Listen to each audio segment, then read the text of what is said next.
everyone and welcome to today's live cooking class. Okay, I thought I would come on live just a couple of minutes early just to allow you to join us, get ready. If you have any questions about any other ingredients or equipment, now's your time to ask. You can pop it in the comments below.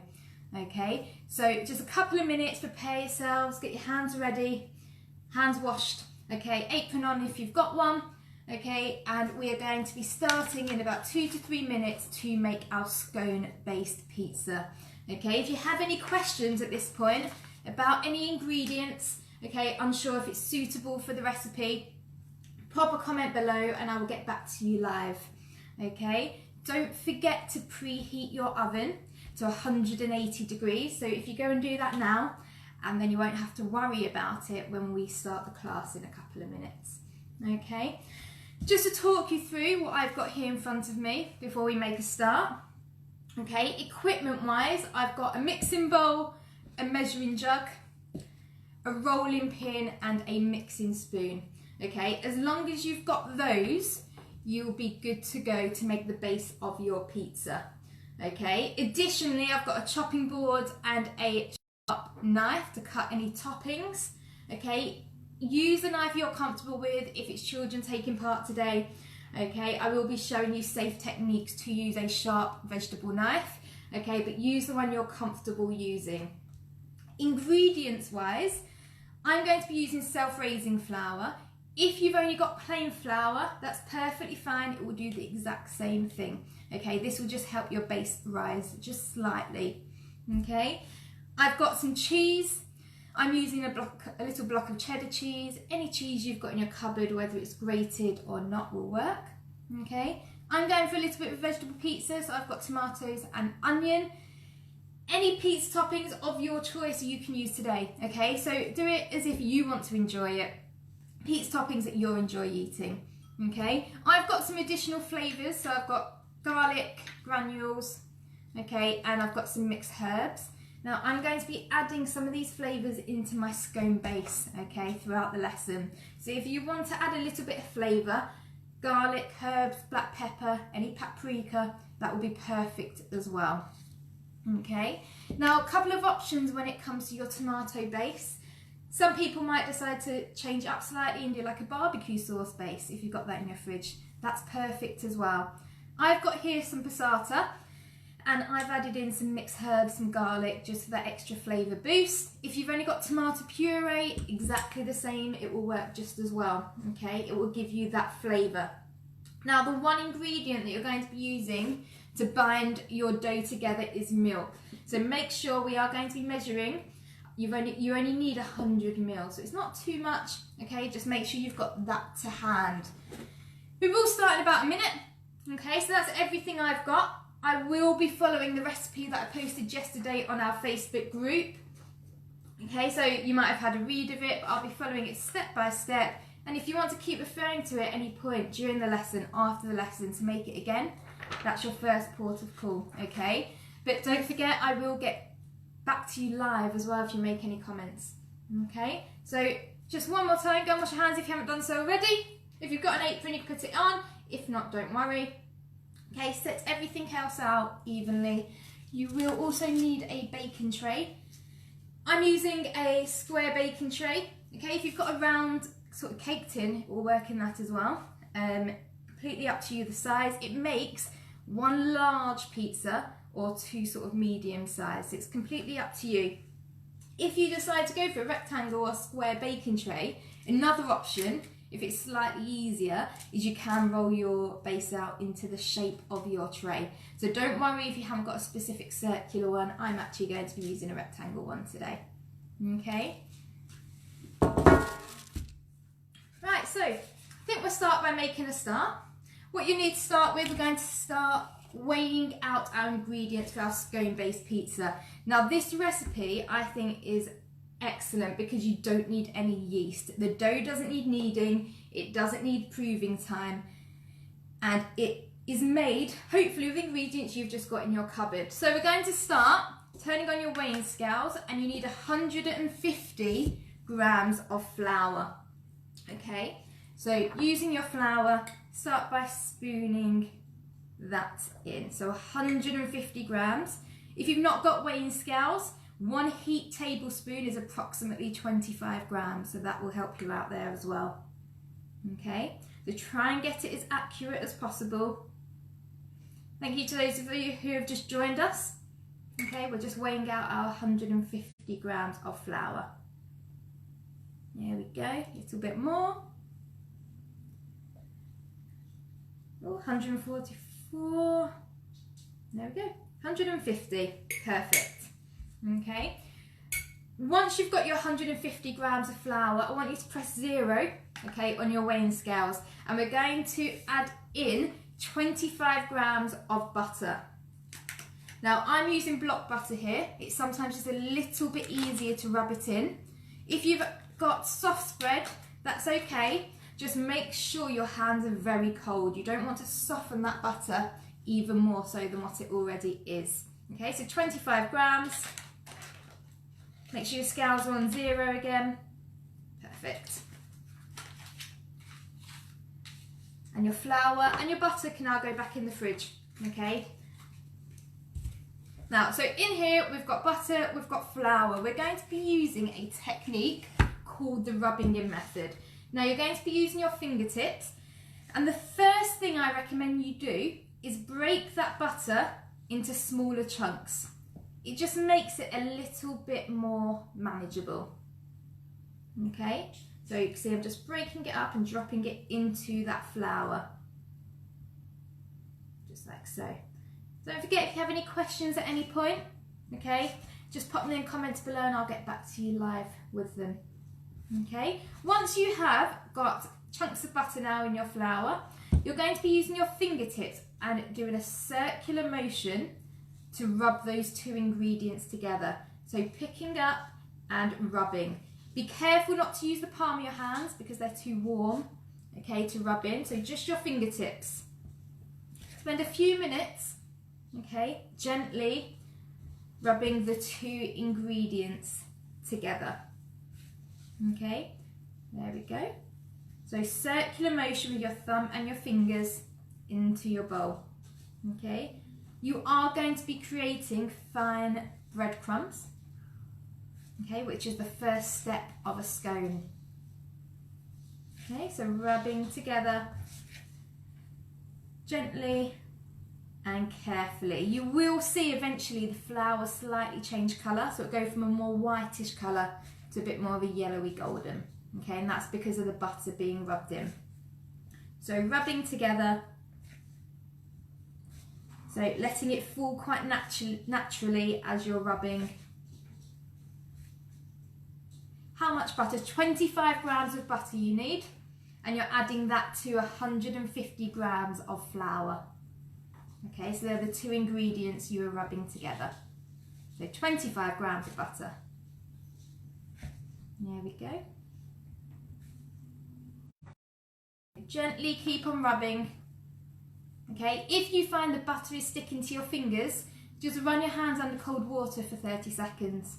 Okay, it will help the process, especially if you're using like a soft spread margarine or butter. Okay, so rubbing that together. Shake your bowl. Any larger lumps will come to the top, and then you can continue rubbing in. That's it. Excellent. So keep on rubbing, keep on shaking your bowl. Just like so. We don't want to see any lumps of butter at all. We want it combined into breadcrumbs. That's it. So keep on rubbing. A few more minutes of this. There we go. So as you can see, if you look in my bowl, I've still got a few larger lumps if I shake it, so I'm going to continue, but it's starting to produce breadcrumbs, and that's what we're looking for. Okay. There we go. Another minute or so. Don't forget, if you have any questions, just pop them in the comments. Okay, and we'll get back to you. There we go. If you shake your bowl and there's no more larger lumps, you have got your breadcrumbs and you will be ready to move on. Okay, I'm just going to give you another minute or so just to get to this point. Make sure you're happy with your breadcrumbs. okay, and the stage they are at. There we go. Right, so as you can just see in the bowl, that's what you're aiming for. Fine breadcrumbs. Okay, no larger lumps of butter in there. Okay. That's it. Right, once you think about your flavourings. Now you are more than welcome to leave it as it is. Okay, like quite a plain dough. But I think herbs and garlic go quite well in it. So I'm going to be adding a teaspoon of each, okay, into my breadcrumbs, just to give it that extra boost, extra flavour.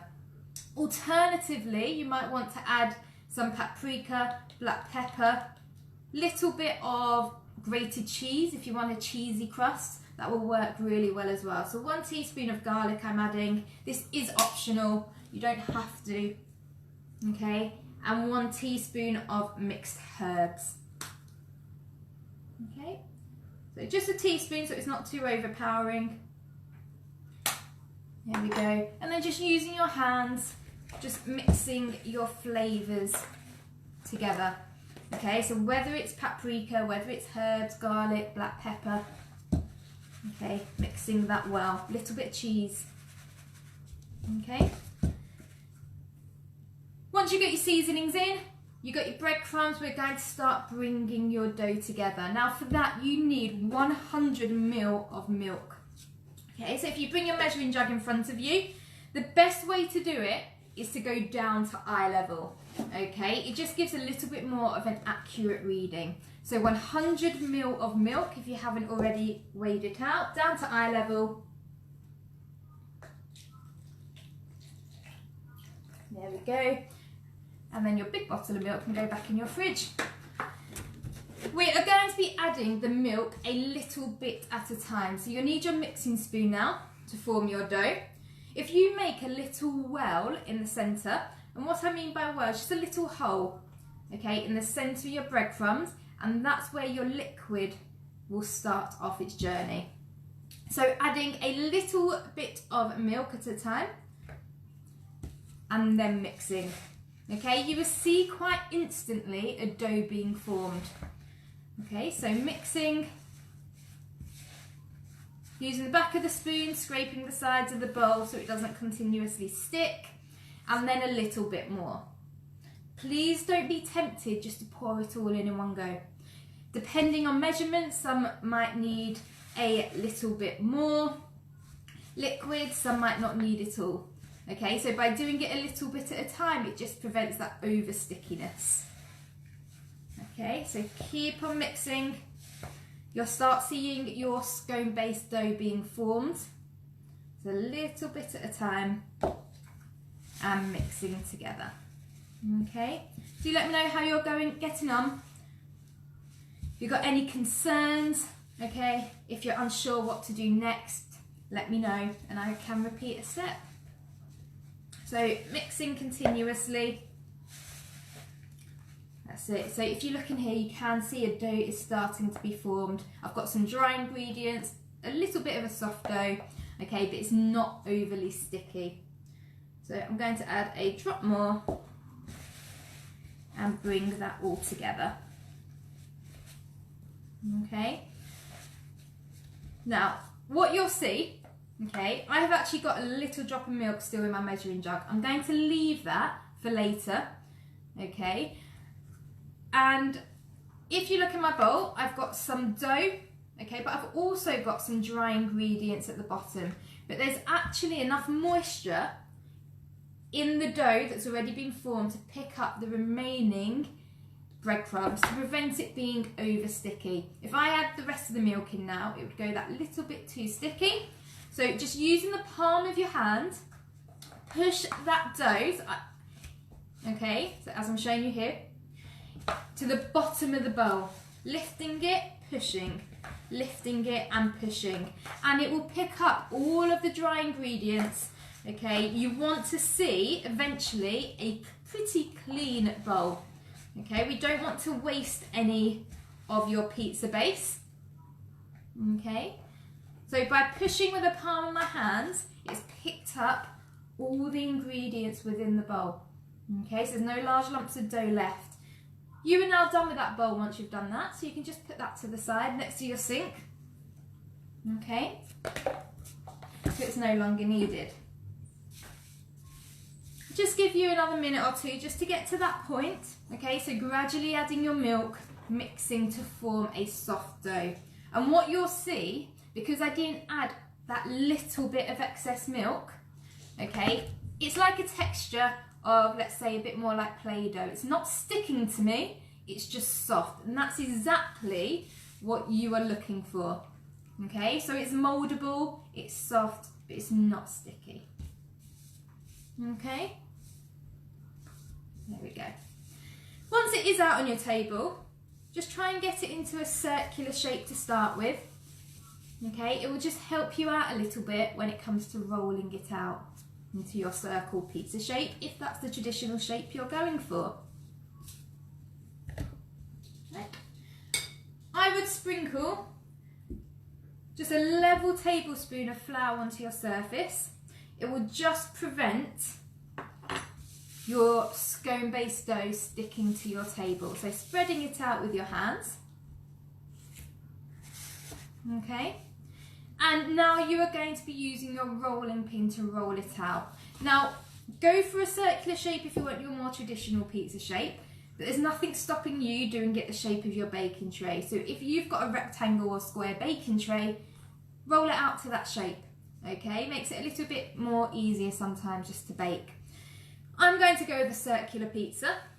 I'm going to put a little bit of the flour from the table, just rub it onto the rolling pin, okay? And then, because it is scone based, it might crack slightly. If you find you have got lots of crumbs, it just means you need a little bit more milk. Okay, it might crack a bit at a time, but it won't fall apart. So gently rolling in one direction, push the sides back in whilst you're turning your dough round. Okay, and you want to do it quite thin. So pushing your dough in at the sides, okay, where the scone has cracked slightly, and then being gentle, okay, rolling out into a circular shape. Now, this will make one large pizza. If you want to do 2 or 3, 4 mini ones, you just separate your dough, okay, and you repeat this process. So keep on rolling it out to your desired thickness. There's no right or wrong, okay, with how thick you like your pizza. So you can see how gentle I'm being. I'm then going to lift the dough and turn it, just to get an even shape. Okay, there we go. So try and push in the edges, get your desired shape that you want. Okay, any cracking, that's when you can fix it as well.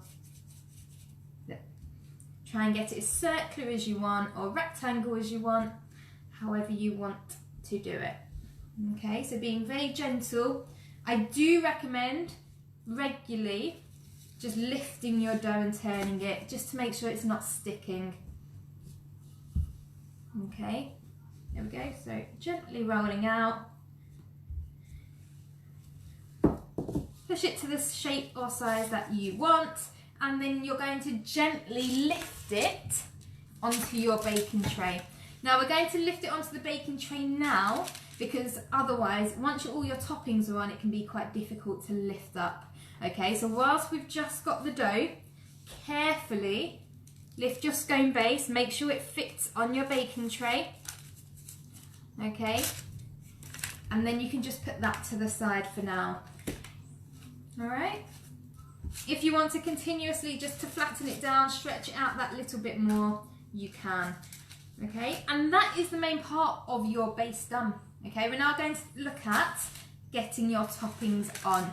So, if you've got tomato puree, a couple of tablespoons, okay, will fill the space. I'm using passata, okay, chopped tomatoes will also do the same thing. If you are using passata or chopped tomatoes, I recommend, I've got half a teaspoon of garlic and herbs in here, just to flavour it, okay, that little bit more. If you want the pure tomato, that's perfectly fine. The seasonings aren't just optional.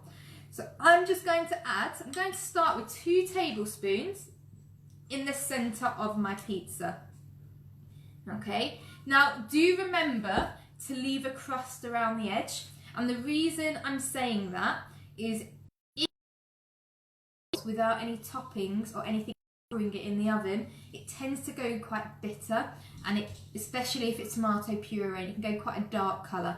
Okay, so by leaving a crust, it just makes sure you're able to cover everything with your cheese and your pizza fillings. So now using the back of the spoon, okay, just gently spreading it out. If you like it extra tomatoey, add a little bit more. Not so much, maybe add 1.5 or 1 tablespoons. Alternatively, I know some people enjoy a barbecue based pizza.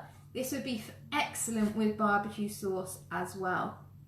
Okay, so it's completely up to you. So just spend a minute spreading out your tomato sauce. I'm actually going to add 1 more spoon because I like it very tomatoey. Okay, and making sure you go near the edge, okay, but leaving a thin crust all the way around. Okay, that will help it crisp up as well and go golden if you like dipping your crusts into any sauces. Okay, you can see I'm just using the back of the spoon, I'm spiraling it around. Okay, up to you how much you actually want to use. Just like so. Okay, I'm going to put this just to the side for now because we are going to start preparing your toppings. Now, if you have already got grated cheese, okay, great. You can start sprinkling on your cheese on top of your tomato sauce. If not, okay, using a grater, you're going to carefully grate 50 grams of cheese. If you want more cheese, use more. If you want less, you can use less. Okay, I've cut off a little block here, okay, that I'm going to be grating. So using the main side of your grater, be careful of any fingers, okay, and watch what you're doing at all times and grating it down. I am using cheddar cheese because that's what I had in my fridge. If you've got any mozzarella, okay, any other cheese, if adults like any goat's cheese and you've got that, that would be fantastic as well. Okay, so carefully, slowly grating your cheese. Once you've grated enough, okay, just gently tapping on your grater. Okay, bringing your pizza back and then sprinkling your cheese all over your sauce. Okay, spreading it out evenly. Make sure you go up to the edge of that sauce as well. Don't just do the middle area. Okay, evenly spreading it out. If you need to grate a little bit more, grate a little bit more. Okay, it's completely up to you. Remember, it's your pizza. If you like it cheesy, add a little bit more. Right, so we've got a sauce base, we've got cheese on top. Okay, evenly distributed. We're going to think about your toppings. Now, if you've got toppings that don't need preparing, okay, so you might have pepperoni, you can start layering that up. If you have got toppings, like you might have some vegetables, you might have some meats that need to be cut down smaller, we are going to spend a couple of minutes doing that now. Now, for any kids that are taking part today, okay, I just want to show you 2 techniques, and even for adults, because this is great to teach any kids or grandkids, nieces, nephews. It's 2 techniques that we teach in our children's cookery classes, okay, and it just prevents any injuries or potential dangers happening with knives. Now, these 2 techniques are called the bridge and the claw technique. They are regularly taught, and the 2 techniques are the shape your hands will make to prevent your fingertips being nowhere near the blade. Now, the bridge is making a bridge shape, okay, with your hands, securing your food, and the knife goes under the bridge and you slice it. Okay, so knife is under the bridge, securing it in place, and you can see the fingertips are nowhere near the blade. Okay, it is an excellent technique for children specifically, or even adults, okay, making sure you're safe as well.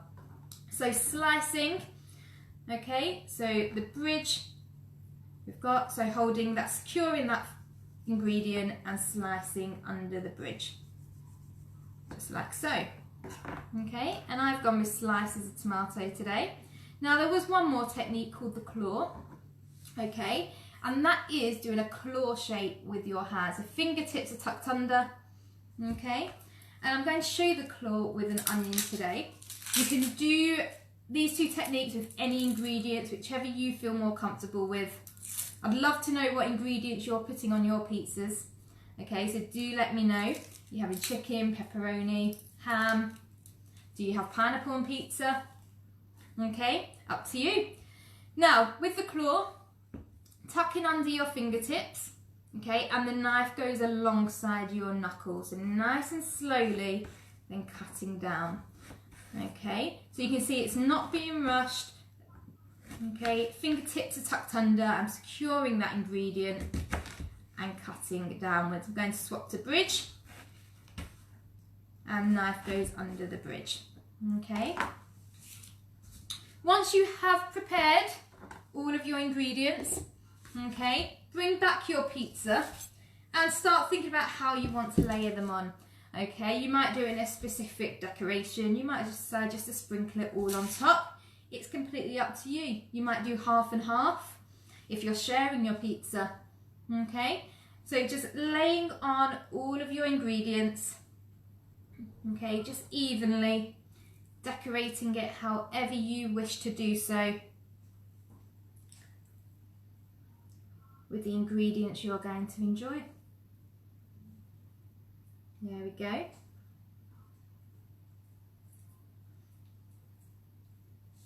Excellent. Okay, so once you have got your sauce, you've got your cheese, you've got your toppings on however you wish to do so, it is now ready for the oven. Your scone based pizza is ready to be cooked, and it doesn't take too long, approximately 15 minutes in 180 degrees depending on your oven. And what you're looking for, your crust will go a nice golden colour, your cheese would have melted, okay, and slightly gone golden as well. It will, if you use self-raising flour, would have raised just slightly as well. I'm hoping from today's cooking class you can see how simple it is to actually produce a homemade pizza with the toppings of your choice without having yeast in the cupboard. Okay, now I would absolutely love to see before after pictures of your pizza. Do take a picture of them, post them on our Facebook group. Okay, I will pop this in the oven. Okay, if you have any questions, I'll hang around for another minute or two. Okay, decorate it as you wish. If you wish to remake your pizza, this video will be posted on our Facebook group as well, and that's where you'll be able to access our written recipe of what I follow today and what you follow today. Okay, I hope you've enjoyed it. Don't forget to post what you've done, tag us in it, okay? And I'll be back in 1 minute to answer any questions if you've got any once I pop this in the oven.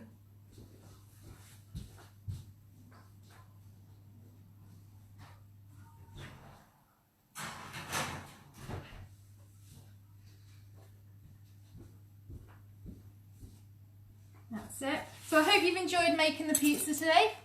Okay, I hope you've learned something new, a recipe that I think is fantastic. Simple, quick, great to get the kids involved, or even for you to be making as adults for lunchtime, tea time. Okay, it's excellent. If you have any questions, okay, about recipes, any changes you might want to make for next time, do feel free to ask. I'll be back around for another minute or two. Okay. That's it.